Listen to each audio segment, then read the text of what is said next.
Hello everyone, welcome back to our channel. आप सभी का इस यूट्यूब प्लेटफॉर्म पे स्वागत है। मेरा नाम है प्रतिभा।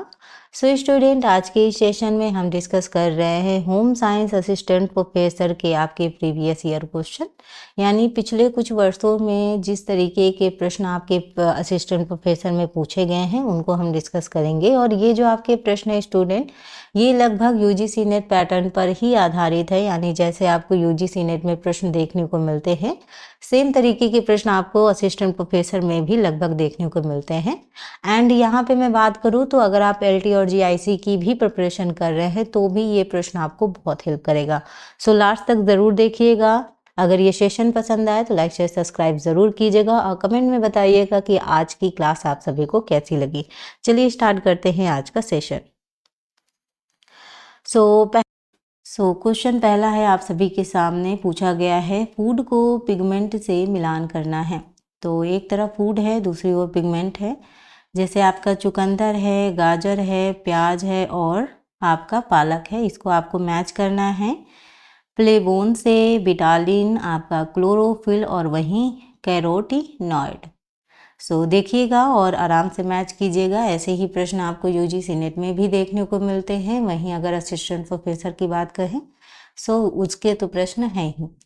तो बताइएगा इसका जो सही मिलान होगा वो क्या होगा। आप चाहें 2 मिनट का इसमें पॉज करके आप आराम से इसको सॉल्व कर सकते हैं। तो इससे ये होगा, क्योंकि कई बार क्या होता है कि कुछ आपके जो फूड है वो चेंज हो सकते हैं, कुछ पिगमेंट चेंज करके दिया जा सकता है। इसी वजह से अगर एक दो भी आप इनमें से याद कर लेते हैं तो कहीं ना कहीं आपको मैचिंग में हेल्प करता है काफ़ी, है ना। यहाँ अगर हम बात करें, आई होप आपने अपना अपना आंसर दे दिया होगा। देखो, अगर हम मैच करें तो सबसे पहले हम मैच करेंगे आपका चुकंदर का आपका बिटालिन से मैच करेंगे।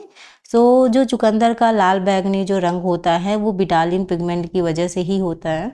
वहीं अगर हम गाजर की बात करें तो गाजर को हम मैच करेंगे आपका कैरोटीनॉइड से, ठीक है।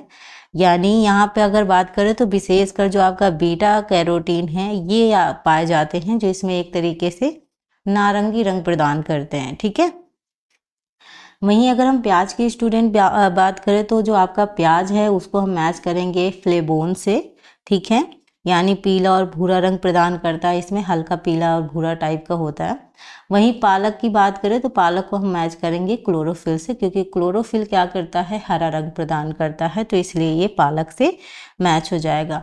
एंड आपका जो करेक्ट आंसर जाएगा वो होगा आपका ऑप्शन ए, आपका राइट आंसर होगा, ठीक है। बढ़ते हैं दूसरे प्रश्न की ओर, और दूसरे प्रश्न में भी मैचिंग से रिलेटेड है, आपको मैच करना है, ठीक है। यहाँ देखिएगा, एक तरफ दिया हुआ है जीरा, धनिया, लहसुन और आपका सरसों, और दूसरी तरफ है आपका पाचन विकार, आपका है अल्फा टॉक्सिन प्रभाव से सुरक्षा, तीसरा है आपका फ्लैटुलेंस डिसऑर्डर और चौथा है आपका कार्बिनेटिव एजेंट, ठीक है। आपको मैच करना है, ठीक है। अगर आपको अच्छे से क्लियर ना हो रहा हो तो मैं आपको क्लियर कर देती हूँ। ये आपका एक तरफ है लहसुन, आपका सरसों, एंड ये आपकी दूसरी चीज़ है। बताइएगा इसको आप कैसे मैच करेंगे। यहाँ अगर हम बात करें स्टूडेंट मैचिंग के बारे में, सबसे पहली बात तो जो आपका जीरा है, ठीक है, जीरा को हम मैच करेंगे आपके कार्बिनेटिव एजेंट से, ठीक है। यानी जीरा को हम मैच करेंगे आपके फोर से, ठीक है। तो जीरा क्या है, जीरा गैस और पेट दर्द में आपको राहत देता है, पाचन में भी आपको हेल्प करता है। वहीं अगर हम धनिया की बात करें तो धनिया को हम मैच करेंगे आपके पाचन विकार से, ठीक है। तो जो आपका धनिया है वो पाचन क्रिया को ठीक करता है, एक तरीके से भूख को भी बढ़ाता है, इसलिए धनिया ज़रूरी है। वहीं अगर हम बात करें आपके लहसुन के बारे में, जो आपका लहसुन है स्टूडेंट, उसका आपका होगा एफ्लाटॉक्सिन प्रभाव से सुरक्षा, ठीक है। यानी जो आपका सेकेंड वाला ऑप्शन है वो आपका सही होगा। तो लहसुन में एक्चुअली क्या होता है कि सल्फर यौगिक होते हैं जो आपका अल्फा टॉक्सिन से बचाव करते हैं, इसलिए आपका ऑप्शन जो सी है वो सेकेंड पे जाएंगे। एंड बचा लास्ट में सरसों, तो सरसों का आपका क्या होगा, फ्लैटुलेंस डिसऑर्डर, ठीक है। तो सरसों का जो तेल है वो गैस और पेट फूलने में क्या करता है, एक तरीके से राहत देता है। तो यहाँ पे जो आपका मैचिंग हुआ वो हमने किया, और यहाँ पे एक्चुअली शायद मैं कोड देना भूल गई, तो मैं बता देती हूँ अगर नहीं भी है। तो ए का आपका 4 होगा, ठीक है। वहीं बी का आपका 1, ठीक। सी का आपका 2 और डी का आपका क्या होगा, 3 होगा। आप लिख सकते हैं, ठीक है। मैच करके सामने सामने लिख लोगे तो ज़्यादा समझ में आएगा, ठीक है। चलो, नेक्स्ट क्वेश्चन आपसे पूछा गया है, एक अध्ययन के तहत सभी वस्तुओं की समग्रता को कहा जाता है। एक अध्ययन के तहत सभी वस्तुओं की समग्रता को कहा जाता है। क्या कहा जाता है? नमूना, जनसंख्या, समूह या फिर स्पेसिमेन। बताइएगा, एक अध्ययन के तहत सभी वस्तुओं की समग्रता को क्या कहा जाता है? बताइएगा, इसका आपका करेक्ट आंसर क्या होगा? सो अगर बात करें इसके राइट आंसर की, तो आपका होगा ऑप्शन बी, यानी जनसंख्या, यानी पॉपुलेशन। तो जब किसी भी जो आपकी स्टडी है, कोई भी जो आपका अध्ययन है, उसमें जो शामिल सभी आपके यूनिट्स हो गए, उसके साथ साथ आपके ऑब्जेक्टिव्स हो गए, और उसके साथ साथ आपका इंडिविजुअल्स की पूरी संख्या की अगर हम बात करते हैं, तो वही आपकी क्या कहलाती है? पॉपुलेशन कहलाती है। और पॉपुलेशन का एक छोटा सा हिस्सा आपका सैंपल कहलाता है, यानी नमूना कहलाता है, ठीक है। सो कई बार नमूने से भी रिलेटेड आपके प्रश्न आते हैं। चलो, क्वेश्चन नंबर 4 पूछा गया था, काई स्क्वायर टेस्ट का प्रयोग कब कब होता है? जो आपका काई स्क्वायर टेस्ट है, उसका जो प्रयोग है, उसका जो यूज़ है, वो कब कब होता है, ये आपसे पूछा गया था। सो देखिएगा, आपके ऑप्शंस हैं, जब तुलना के लिए सिर्फ 2 समूह हों, ठीक है, यानी एक तरीके से जो कंपेयर करने के लिए 2 समूह होने चाहिए, 2 ग्रुप होने चाहिए। जब आंकड़े आवृत्ति में हों, ठीक है। सी है जब आंकड़ों की शुद्धता की जांच करनी हो, और डी है जब तुलना के लिए 3 या अधिक समूह हों। तो पूछा गया है, काई स्क्वायर टेस्ट का प्रयोग कब कब होता है, ये आपको बताना है। बताइएगा आंसर क्या होगा स्टूडेंट। तो यहाँ अगर हम बात करें स्टूडेंट, तो इसका जो आपका राइट आंसर है वो है आपका ऑप्शन बी, यानी एक तरीके से जब आंकड़े आवृत्ति में हो, यानी आंकड़े एक तरीके से फ्रिक्वेंसी में हो।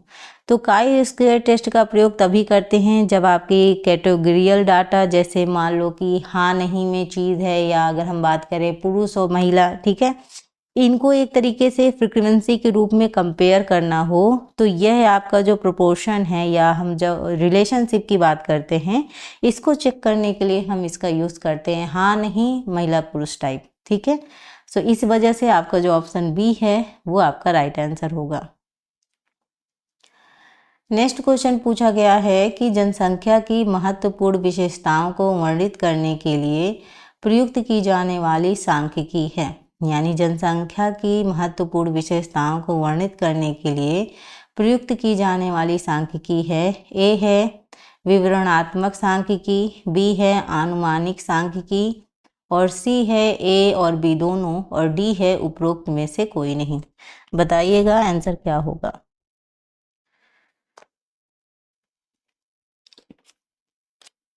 बताइएगा स्टूडेंट, इसका आंसर क्या होगा। तो यहाँ अगर हम बात करें स्टूडेंट, सो इसका जो आपका करेक्ट आंसर है वो है आपका डिस्क्रिप्टिव, ठीक है, यानी विवरणात्मक आपका सांख्यिकी, ये आपका करेक्ट आंसर होगा, ठीक है, याद रखिएगा। चलो, नेक्स्ट क्वेश्चन है क्वेश्चन नंबर 6 आप सभी लोगों के सामने, एक प्रश्नावली तैयार करने के क्रम को व्यवस्थित करें। तो एक आपका जो प्रश्नावली है उसको तैयार करने को आपको ऑर्डर में लगाना है, सीक्वेंस में लगाना है। सो पहला है प्रश्नों की सामग्री, बी है अनुसंधान उद्देश्यों को आवश्यक जानकारी में परिवर्तित करें, सी है आपका प्रतिवादी को उत्तर देने के लिए प्रेरित करना, डी है प्रश्नावली के प्रशासन की विधि, ई है आपका प्रश्न डिजाइन मानदंड, एफ है प्रश्नों के प्रकार का निर्धारण, जी है प्रश्नावली संरचना का निर्धारण करें, एच है आपका प्रश्नावली का परीक्षण, आई है प्रश्नावली की भौतिक प्रस्तुति, और जे है प्रश्नावली का मानकीकरण। अब आप सोच रहे होंगे ABCD E तक भी हमने देखा है भाई क्वेश्चन में आपके जो सीक्वेंस लगाने के लिए पूछे जाते हैं, लेकिन यहाँ तो उल्टा ही हो गया भाई, J तक आपका दे दिया गया है, अब आपको सीक्वेंस लगाना है। सो जब आप UGC नेट जैसे एग्ज़ाम देते हो तो वहाँ तक तो हमने शायद EF तक शायद देखा है, ठीक है। एंड यहाँ पे अगर हम बात करें आपका असिस्टेंट प्रोफेसर, उससे भी टफ एग्ज़ाम होता है, तो यहाँ पे आपका जो लेवल है टफ का, है ना भाई, कठिनाई का जो लेवल है वो और ज़्यादा बढ़ा दिया गया है। सोचिएगा A से लेकर आपका J तक पूरा का पूरा सीक्वेंस आपको लगाने के लिए दिया गया है, सोचो इसमें कितना समय लगेगा। सो यही आपका होता है कि भाई आप कम समय में कैसे बेहतर तरीके से आप कीवर्ड्स देख के कैसे आइडेंटिफाई कर लोगे और तुरंत आप आंसर तक पहुंच जाओगे। ये स्मार्टनेस की बात होती है और प्रैक्टिस की भी। जितना ज़्यादा अगर आप प्रैक्टिस करोगे उतना जल्दी सॉल्व करोगे, अदरवाइज यही जो आपका J तक है इसी में घूमते रह जाओगे क्योंकि भाई पहले कौन सा होगा बाद में कौन सा होगा, और कन्फ्यूजन के चक्कर में हम क्या करते हैं, बात के लिए छोड़ देते हैं। सो ये जो दिक्कत है ना इसको सॉल्व करनी पड़ेगी, इसीलिए कहते हैं कि जितना प्रीवियस ईयर पेपर आप सॉल्व कर सकते हैं उतना ही आपके लिए बेटर है ना। एक तरीके से बहुत अच्छी प्रैक्टिस हो जाती है। तो बताइएगा, दिन बात करते हैं इसका जो आपका सीक्वेंस लगेगा वो कैसे लगेगा। सबसे पहली बात तो सबसे पहले आपका क्या होगा स्टूडेंट बताइएगा, फिर हम A to Z सारी चीज़ों पर बात करते हैं, ठीक है। तो यहाँ अगर हम बात करें तो सबसे पहले हम ये देखेंगे कि पहले जो रिसर्च है उसके ऑब्जेक्टिव से ज़रूरी इन्फॉर्मेशन डिसाइड होती है ना, तो ऑब्जेक्टिव सबसे ज़्यादा ज़रूरी है। तो यहाँ जहाँ आपको ऑब्जेक्टिव दिख रहे हैं इसको आप पहले ले लो, ठीक है। ये आपको कीवर्ड्स हैं जो याद करने में आपको एक तरीके से हेल्प करेंगे। तो अनुसंधान उद्देश्यों को आवश्यक जानकारी में आपको परिवर्तित करना है, ये आपका फर्स्ट स्टेप होगा। देन उसके बाद आप क्या करोगे, आप प्रश्नों की सामग्री यानी कंटेंट ऑफ द क्वेश्चंस, ठीक है। फिर आप क्वेश्चंस की जो कंटेंट है उनको, तो सेकेंड में आपका ये आएगा, मैं लिख देती हूँ एक बार, ठीक है, फर्स्ट। देन उसके बाद आपका सेकेंड होगा। देन उसके बाद अगर हम बात करें तो आपका क्या होगा, प्रतिवादी को उत्तर देने के लिए प्रेरित करना, ठीक है। तो यानी एक तरीके से आप क्या कर रहे हो, जो रिस्पोंडेंट है उसको मोटिवेट कर रहे हो आंसर देने के लिए। सो ये आपका क्या आएगा, थर्ड नंबर पे आएगा। देन अगर हम उसके बाद बात करें तो आपका आएगा D यानी प्रश्नावली के प्रशासन की विधि, ठीक है। फिर आप एडमिनिस्ट्रेशन मेथड लगाते हो आप, यानी प्रश्नावली प्रशासन की विधि लगाते हो, तो ये आपका फोर्थ नंबर पे आएगा। देन उसके बाद आप क्या करेंगे, उसके बाद प्रश्नों के प्रकार का निर्धारण करेंगे। फिर क्या करेंगे, टाइप्स ऑफ क्वेश्चंस देखेंगे, यानी प्रश्नों के जो प्रकार हैं उनका निर्धारण करेंगे, फिफ्थ नंबर पे आएगा। उसके बाद आपका जो होगा वो होगा प्रश्न डिज़ाइन मानदंड, ठीक है। यानी उसके बाद आप डिज़ाइन क्राइटेरिया डिसाइड करोगे, तो आपका ये आपका 6 नंबर पे आ जाएगा। उसके बाद जो आपका आएगा वो आएगा प्रश्नावली संरचना का निर्धारण करना, ठीक है। तो यहाँ पे आपका 7 नंबर पे आ जाएगा। देन उसके बाद आप क्या करेंगे, उसके बाद आपका होगा प्रश्नावली की भौतिक प्रस्तुति, ठीक है। तो ये आपका 8वें नंबर पे होगा। देन अगर हम बात करें तो आपका होगा प्रश्नावली का परीक्षण, एंड लास्ट में ये आपका 9th में आपका आएगा प्रश्नावली का परीक्षण। अब कौन सा बचा, J, लास्ट में होगा प्रश्नावली का मानकीकरण, ठीक है। तो ये आपका लास्ट में आएगा J, ठीक है। तो ये आपका पूरा सीक्वेंस ऐसे लगेगा, यानी लास्ट में देखो J सभी में लिखा हुआ है ना, एंड यहाँ पे देखो B दूसरे में लिखा है। तो सबसे पहले हमने कहा भाई आपका B आएगा, पहला B, और A और B आपका तो कट गया है ना। B के बाद हमने कहा A आएगा, तो ये आपका D भी कट गया। तो यानी ऑप्शन आपका जो सही होगा वो आपका क्या होगा, C होगा, यानी BACD, ठीक है। D के बाद हमने शायद F कहा था, ठीक है। यहाँ पे भी थोड़ा सा रॉन्ग जा रहा है, हम इसको एक बार और करेक्ट कर देते हैं। तो सबसे पहले आपका B होगा, उसके बाद आपका A आएगा, देन आपका आएगा C के बाद आपका होगा D के बाद आपका आएगा F के बाद E के बाद G, और G के बाद आपका I के बाद H के बाद आपका J लास्ट में आएगा। तो ये जो आपका सीक्वेंस जो मैंने आपको बताया ये आपका ऐसे लगेगा, ठीक है। तो ऐसे आप लगा सकते हैं। एक बार मैं फिर से आपको बता देती हूँ कि पहले स्टार्टिंग में कौन सा होगा। पहले होगा अनुसंधान उद्देश्यों को आवश्यक जानकारी में परिवर्तित करें, देन प्रश्नों की सामग्री, ठीक है। उसके बाद आपका जो होगा वो होगा प्रतिवादी को उत्तर देने के लिए प्रेरित करना, देन उसके बाद प्रश्नावली की प्रशासन की विधि, उसके बाद आपका जो होगा प्रश्नों के प्रकार का निर्धारण, देन फिर प्रश्न डिज़ाइन मानदंड होगा, ठीक है।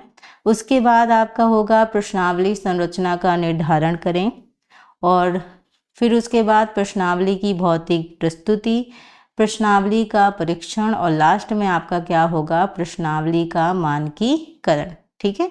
सो टफ था, लेकिन अगर आप बार बार प्रैक्टिस करेंगे स्टूडेंट तो इजी तरीके से आप सॉल्व कर पाएंगे, ठीक है। कई बार आपके कोड की वजह से भी आप आइडेंटिफाई जल्दी कर पाते हैं। अगर एक दो कोड आपको लगातार जो कोड है आपके लगातार अगर आपको मैच हो गए तो फिर पूरा सॉल्व करने की ज़रूरत नहीं पड़ती है, हाफ में ही आप समझ जाते हैं कि आंसर क्या होगा। तो बहुत ज़्यादा बर्डन आपको महसूस नहीं होता। अदरवाइज ऐसे क्वेश्चन देखने के बाद लगता है कि हम सॉल्व कैसे करेंगे। तो इसी वजह से थोड़ा सा आइडेंटिफाई मेथड यूज़ करना चाहिए, जिसमें आप कीवर्ड्स का यूज़ करके आप जल्दी आइडेंटिफाई कर पाते हैं, ठीक है। चलिए नेक्स्ट क्वेश्चन है, अरस्तु के संचार के मॉडल में शामिल है। तो अरस्तु के संचार के मॉडल इजी है बट लेकिन हमेशा आपके एग्जाम में पूछा जाता है। पहला है प्रेषक, संकेतकर्ता, माध्यम, संकेतवाचक एंड प्राप्तकर्ता। बी है स्रोत, प्रसारक, संकेत, प्राप्तकर्ता और गंतव्य। सी है आपका वक्ता, भाषण, श्रोता, और डी है उपरोक्त में से कोई नहीं। तो अरस्तु का जो आपका संचार के मॉडल हैं वो सबसे इजी हैं। अगर आप याद करना चाहें तो बहुत आराम से आप इसको याद कर सकते हैं। सिंपल क्लासिकल आपका कम्युनिकेशन मॉडल है। सिर्फ 3 एलिमेंट्स हैं इसमें। कौन कौन से? आपका स्पीकर, स्पीच और आपके ऑडियंस यानी जो आपके श्रोता हैं। जो आपका करेक्ट आंसर है वो है आपका ऑप्शन सी, वक्ता, भाषण और आपका श्रोता। नेक्स्ट क्वेश्चन आपसे पूछा गया था कि भारत में पूर्व शाला शिक्षा के अग्रणी जिन्हें मॉन्टेसरी मदर की संज्ञा दी गई है वह कौन है? तो उनके नाम बताने हैं आपको। निर्मलाबेन, मन्नूताई, ताराभाई, आपके मोदक, और डी है सरोजिनी नायडू। तो भारत में पूर्व शाला शिक्षा के जो अग्रणी जिन्हें मॉन्टेसरी मदर की संज्ञा दी जाती है उनका नाम आपसे पूछा गया है, बताइएगा। स्टूडेंट इसका जो आपका करेक्ट आंसर है वो है आपका ताराबाई मोदक, ठीक है। ऑप्शन जो सी है ताराबाई मोदक ये आपका राइट आंसर है।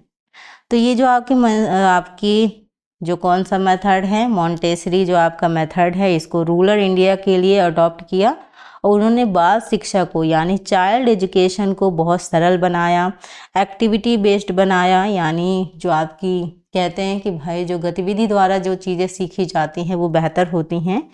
इसीलिए इनको आपका मॉन्टेसरी मदर ऑफ इंडिया कहा जाता है, क्योंकि उन्होंने प्री स्कूल एजुकेशन को एक तरीके से और सरल बनाया था। तो इस वजह से ऑप्शन जो सी है वो आपका राइट आंसर है।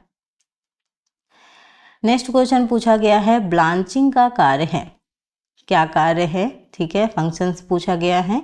आपके ऑप्शंस हैं एंजाइम्स का निष्क्रियकरण, बी है लाभकारी जीवाणुओं की रक्षा, सी है खाद्य की आयतन मात्रा में वृद्धि, और डी है सब्जियों के हरे रंग को बढ़ाना, और ई है सूक्ष्म जीवों की संख्या में कमी।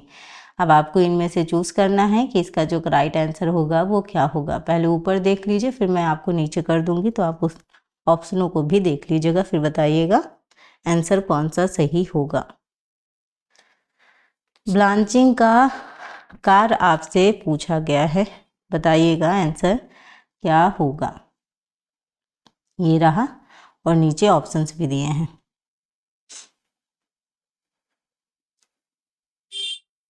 स्टूडेंट यहाँ पे अगर हम बात करें इसके आपके करेक्ट आंसर की, तो यहाँ पे आपका जो करेक्ट आंसर होगा स्टूडेंट वो क्या होगा। आई होप आप सभी ने अपना अपना आंसर दे दिया होगा, ठीक है। तो बात करें स्टूडेंट, चलिए सबसे पहली बात तो आपका जो ब्लांचिंग है वो एक तरीके से फूड को आपको हॉट वाटर या स्टीम में एक तरीके से शॉर्ट टाइम हीट देते हैं। तो इसके जो मेन फंक्शंस होते हैं वो आपका क्या होता है, एक तरीके से एंजाइम्स को इनएक्टिवेशन करना यानी स्पॉइल होने से एक तरीके से रोकना, ठीक है। वहीं अगर हम बात करें आपके, तो एक तरीके से ये आपके जो कलर हैं यानी सब्जियों के हरे रंग को बढ़ाता है, enhancing green colour of vegetables, ठीक है। यानी विशेषकर जो हरी सब्जियों का रंग होता है वो एक तरीके से इसमें फ्रेश दिखता है, ठीक है। वहीं अगर हम बात करें आपके, तो एक तरीके से ये आपका जो सूक्ष्म जीवों की संख्या है उसमें भी कमी करता है, ठीक है। यानी जो बैक्टीरिया काउंट होते हैं उनको कम करता है। इसके अलावा ब्लांचिंग पिलिंग आसान करता है, ड्राइंग फ्रीजिंग के लिए भी फूड प्रिपेयर करता है, तो ये सारे काम करता है। तो यहाँ पे जो आपका स्टूडेंट करेक्ट आंसर है वो है आपका ए, ठीक है। उसके साथ साथ अगर हम बात करें तो डी और ई, तो ए, डी और ई आपका है ऑप्शन ए में, ठीक है। सो ऑप्शन जो ए है ये आपका क्या होगा, राइट आंसर होगा। चलिए बढ़ते हैं नेक्स्ट क्वेश्चन की ओर। नेक्स्ट क्वेश्चन भी आपका मैचिंग से रिलेटेड है, आपको मैच करना है, ठीक है। एक तरफ है सुक्रोज, फैक्टोज, ग्लूकोज और आपका लैक्टोज, और दूसरी ओर है आलू, चुकंदर, चीनी, आपका दूध और आपका अंगूर। अब बताइएगा इसको आप कैसे मैच करेंगे, बताइएगा स्टूडेंट। सो स्टूडेंट यहाँ अगर हम बात करें आपके, ठीक है। सो यहाँ पे अगर हम सुक्रोज की बात करें तो सुक्रोज को जिस पर हम मैच करेंगे वो आपका होगा बीट शुगर यानी आपका चुकंदर चीनी, ठीक है। यानी हम सुक्रोज को मैच करेंगे आपका चुकंदर चीनी से, ठीक है। वहीं अगर हम फैक्टोज की बात करें तो फैक्टोज को हम मैच करेंगे आपका अंगूर से, ठीक है। और अगर हम बात करें आपके ग्लूकोज की तो ग्लूकोज को हम लोग मैच करेंगे आपके पोटैटो से यानी आलू से, और लैक्टोज आपका किस से मैच होगा, मिल्क से यानी दूध से।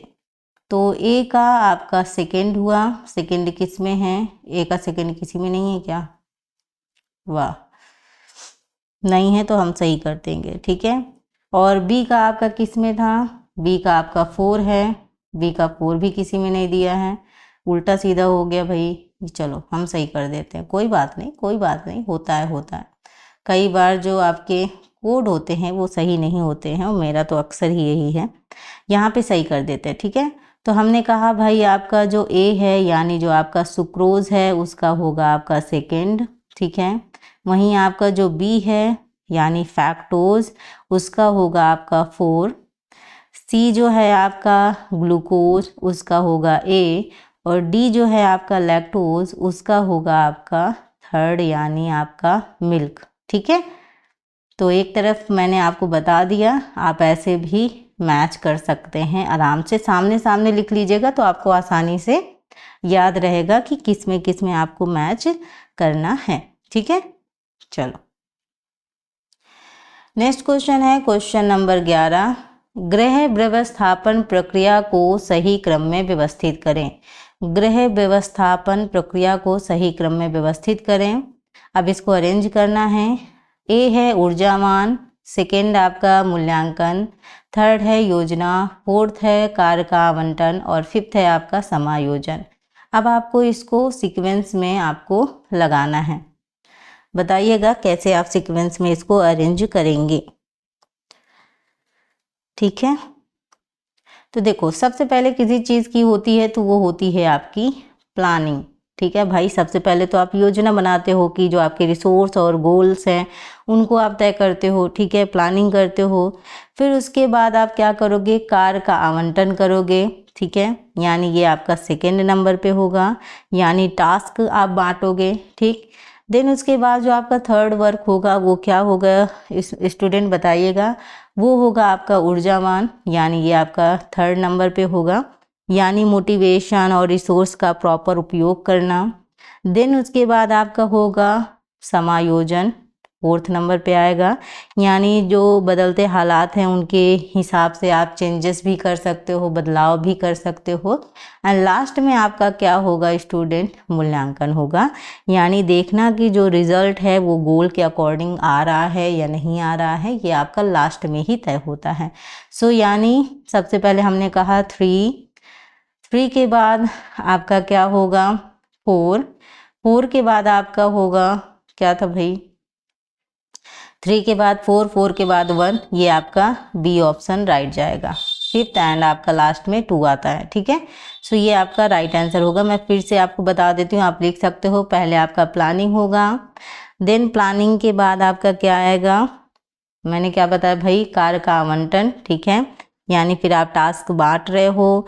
देन उसके बाद आपका ऊर्जा आएगा, 1 नंबर आएगा, यानी मोटिवेशन और रिसोर्स को प्रॉपर यूज़ करना। देन उसके बाद आप क्या करोगे, एडजस्टिंग करोगे, यानी समायोजन करोगे, 4th नंबर पे आएगा, यानी अगर बदलते हालात हैं उनके हिसाब से आप चेंजेस भी कर सकते हो। लास्ट में आप देखोगे कि भाई जो आपने किया वो रिजल्ट गोल के अकॉर्डिंग है या नहीं है, वो आपका लास्ट में आ जाएगा। तो लास्ट में आपका सेकंड आ रहा है, यानी मूल्यांकन हमेशा लास्ट में ही होता है। सो सेकंड तो तीनों में दिया हुआ है, लेकिन यहाँ पे जो आपका राइट आंसर है वो आपका बी है। नेक्स्ट क्वेश्चन पूछा गया है, निर्णय लेने की प्रक्रिया के क्रम को व्यवस्थित करें, यानी जो डिसीजन मेकिंग प्रोसेस है उसको आपको सीक्वेंस में अरेंज करना है। ए है आपका समस्याओं की पहचान करना, यानी आइडेंटिफाई करना प्रॉब्लम्स को। बी है आपका प्रत्येक विकल्प के परिणाम के माध्यम से विचार और सोच करना। सी है आपका सूचना प्राप्त करना और आपका सेवकाई की रूपरेखा तैयार करना। डी है सबसे अच्छे कार्यवाही के तरीके का चुनाव करना, और ई है प्रतिक्रिया का मूल्यांकन, ठीक है। और नीचे आपके कोड दिए हुए हैं। तो देखिएगा, मैं इसको और छोटा कर दूँ, शायद आपको चारों के चारों ऑप्शन दिखेंगे। मतलब निर्णय लेने की प्रक्रिया के आपको क्रम में आपको लगाना है।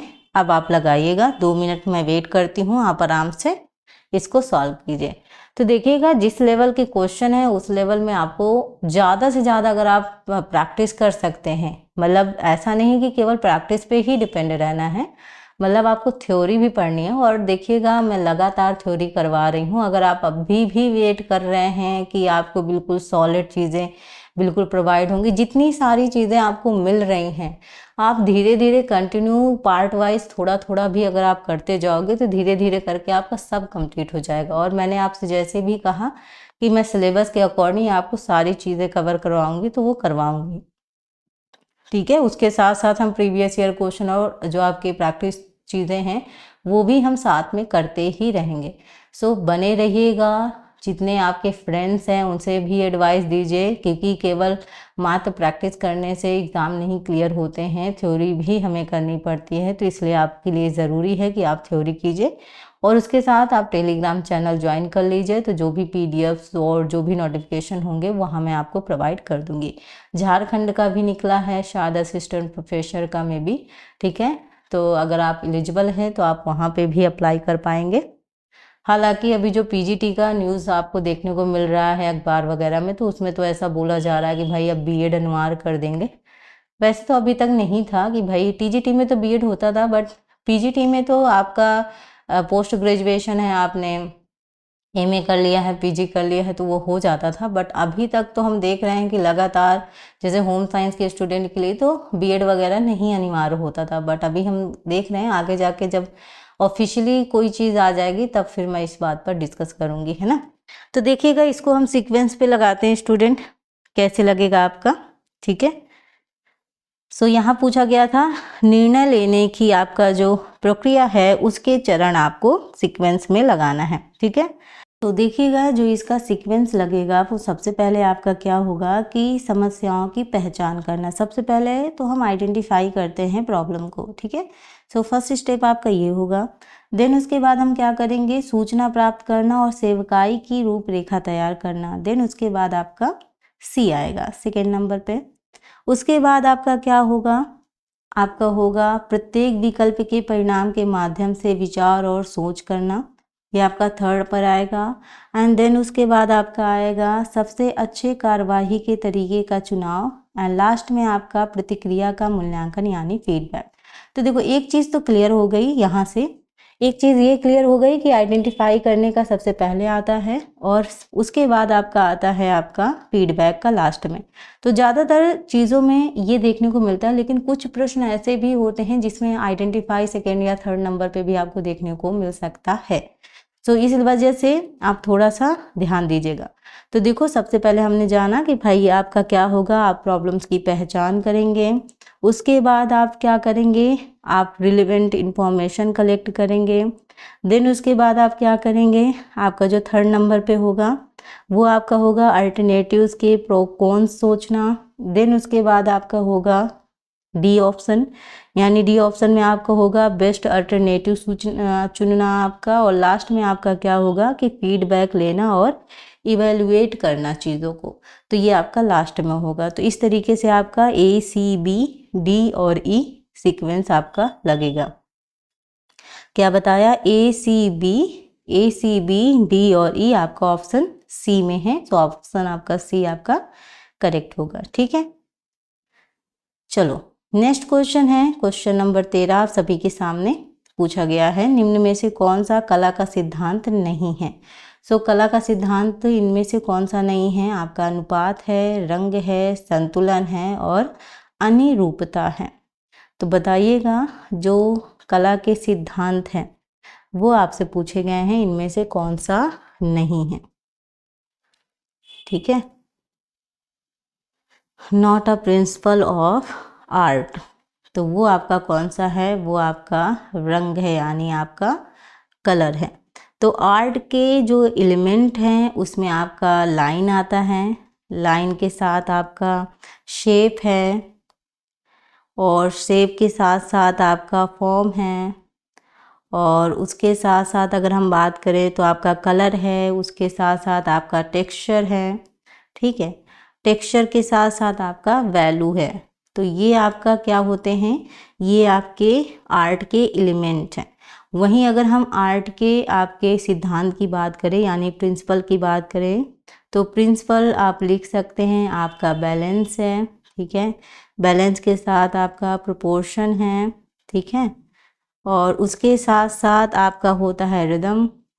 ठीक, एंड उसके साथ साथ एम्फसाइज, और देन उसके साथ साथ आपका यूनिटी भी होती है। ठीक है, और यूनिटी के साथ साथ आपका हार्मनी भी होती है। ठीक है, सो ये आपका क्या होगा, प्रिंसिपल। मैं एक बार बोल देती हूँ क्योंकि मैं हाथ से लिख रही हूँ तो शायद आपको क्लियर नहीं समझ में आ रहा होगा। आप इतना याद रखिएगा, जो आपके आर्ट के एलिमेंट हैं वो लाइन है, शेप, फॉर्म, कलर और टेक्सचर और वैल्यू। ठीक है, और आर्ट के जो प्रिंसिपल हैं उसमें आपका अनुपात, संतुलन और आपका अनुरूपता, आपका उसके साथ साथ बैलेंस, प्रोपोर्शन, रिदम वगैरह ये सारी चीज़ें आपकी शामिल होती हैं। ठीक है, तो आपका ऑप्शन बी आपका राइट होगा। नेक्स्ट क्वेश्चन आपका स्टेटमेंट से पूछा गया है। नीचे दो स्टेटमेंट है यानी कथन है, आपको उनमें से बताना है कौन सा कथन सही है, क्या दोनों कथन सही हैं। सो कथन फर्स्ट में आपका है चक्रीय मेनू का जो नियोजन है एक समयावधि के लिए अग्रिम तौर पर किया जाता है। सेकेंड है चक्रीय मेनू को निश्चित अंतराल के चक्र पर चलाया जाता है। ठीक है, बताइएगा इन दोनों में से कौन सा स्टेटमेंट सही है, या दोनों सही हैं या दोनों गलत हैं, बताइएगा। तो देखिएगा जो आपका साइक्लिक मेनू होता है वो बड़े इंस्टीट्यूशंस में, जैसे आपका हॉस्टल है, आपका हॉस्पिटल है, इसमें बनाए जाते हैं। सो ये पहले से प्लान होते हैं, यानी इनकी पहले से क्या होती है, प्लानिंग होती है, प्लान चीज़ें होती हैं। तो कथन जो आपका पहला है वो भी सही है। एंड दूसरी बात, ये फिक्स इंटरनल पर रिपीट होते हैं। तो ये आपका जो चक्रीय मेनू है निश्चित अंतराल के चक्र पर आपका चलाया जाता है। तो सेकेंड भी आपका जो स्टेटमेंट है वो सही है, यानी बोथ स्टेटमेंट आर ट्रू। ठीक है, दोनों स्टेटमेंट आपके क्या हैं, सही हैं। चलिए बढ़ते हैं नेक्स्ट क्वेश्चन की ओर। नेक्स्ट क्वेश्चन है आपका टेपेस्ट्री, क्लोथ तथा ब्रोकेड किस बुनाई का उदाहरण है। आपके ऑप्शंस हैं ट्विल बुनाई, रिब बुनाई, जैकार्ड बुनाई या फिर आपका डी है बास्केट बुनाई। तो टेपेस्ट्री क्लॉथ तथा आपके जो ब्रोकेड हैं वो किस बुनाई का उदाहरण है, ये आपसे पूछा गया है। सो स्टूडेंट, यहाँ पे अगर हम बात करें तो आपका जो राइट आंसर है वो आपका जैकवार्ड वीव्स, ठीक है। आपके ऑप्शन जो सी है वो आपका करेक्ट है, क्योंकि जैकवार्ड वीव्स कॉम्प्लेक्स डिज़ाइन बनाने के लिए होती है, ठीक है। तो ये जो आपका वीविंग है वो इंडिविजुअल वर्व थ्रेड को कंट्रोल करता है, ठीक है। ये आप याद रखेंगे, जैसे ट्विल, ड्रिप, बास्केट, सैंपल वगैरह, ठीक है। ये याद रखिए, मतलब सिंपल सा याद रखिए कि जो आपका टेपेस्ट्री क्लॉथ तथा ब्रोकेड बुनाई है वो आपका जैकवार्ड बुनाई का उदाहरण है। सो स्टूडेंट, ये रहे आज के सेशन के क्वेश्चन। आई होप आज हमने 15 क्वेश्चन आज डिस्कस किए हैं। नेक्स्ट जो सेशन होगा उसमें हम जो और बचे हुए क्वेश्चंस हैं उनको डिस्कस करेंगे, क्योंकि थोड़ा थोड़ा करेंगे तो बहुत ज़्यादा प्रेशर नहीं आएगा, क्योंकि क्वेश्चन आप देखते हैं थोड़ा सा लेंदी है, सो इसलिए आपको टाइम लगता है। सो क्वेश्चनों की संख्या ना बढ़ाकर अगर हम अच्छे से क्वेश्चन को समझेंगे तो आगे हमारी हेल्प करेंगे। और ऐसा नहीं है कि प्रीवियस ईयर क्वेश्चन रिपीट नहीं होते हैं, कई बार उसको थोड़ा सा चेंज फॉर्म में दे दिया जाता है, कई बार आपको हूबहू क्वेश्चन वैसे के वैसे देखने को मिलेंगे। तो हम ये नहीं कहेंगे कि क्वेश्चन आते नहीं हैं, लेकिन ये भी नहीं कहेंगे कि सब प्रीवियस ईयर ही दे दिया जाता है। आपको समझने के लिए ज़रूरी है कि प्रीवियस ईयर क्वेश्चन में जिस तरीके के प्रश्न पूछे जाते हैं, जिस पैटर्न में प्रश्न आते हैं, उस पैटर्न के हिसाब से हमारी प्रिपरेशन वैसी होनी चाहिए। सो अगर आप चाहते हैं कि और भी ऐसे ही आपकी इंफॉर्मेटिव जो वीडियोस हैं वो आपको मिले, सो मेरे चैनल पर बने रहिएगा। अगर अभी तक आपने सब्सक्राइब नहीं किया है तो प्लीज़ कर दीजिए, बेल आइकन ज़रूर प्रेस कर दीजिएगा, ताकि जब भी मेरी क्लासेस हों उनकी नोटिफिकेशन आप तक पहुँचे और आप क्लास ज्वाइन कर पाएँ। ये सेशन आपको हेल्पफुल लगा हो तो लाइक ज़रूर कीजिएगा, और कमेंट बॉक्स में प्यारा सा कमेंट करना मत भूलिएगा कि आज की आपको क्लास कैसी लगी। अगर आप चाहते हैं मैं ऐसे ही प्रश्न आपको और करवाऊं तो कमेंट बॉक्स में ज़रूर बताइएगा। मिलते हैं नेक्स्ट सेशन में। अपना और अपने माता पिता का ध्यान रखिएगा। Thank you so much. Bye bye.